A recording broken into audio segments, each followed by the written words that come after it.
trời này ha này luôn nơi thì mới kia chơi trời này là tập cũng không kia rồi nữa vô nơi đói sờ bài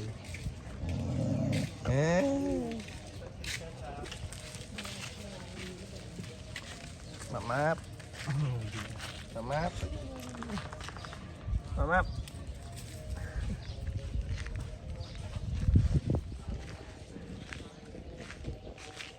nôm lại ba cái đấy chúng ta mà bồ bồ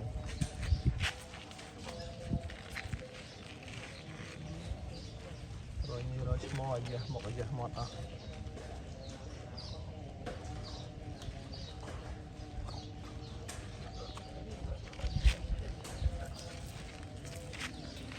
hòn các bạn cứ lên hai khăn kia lại rồi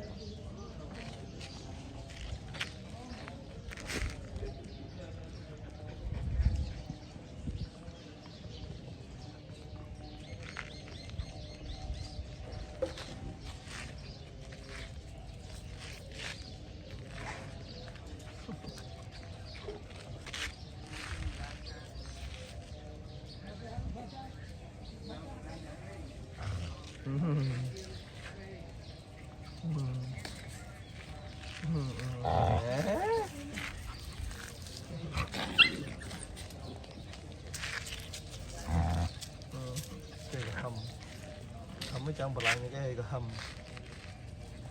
khói như nè không lên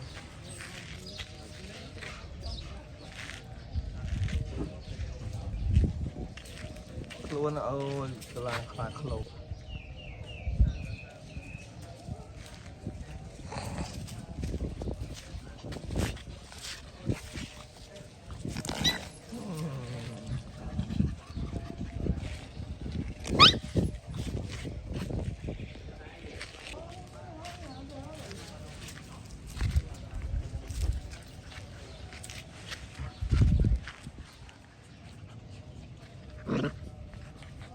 ban sạch lên người ta sắp bài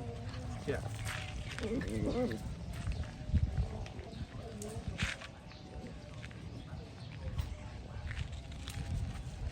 thấy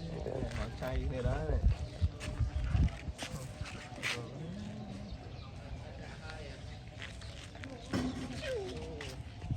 ôi mà chị kia là chị kia đâu nó mập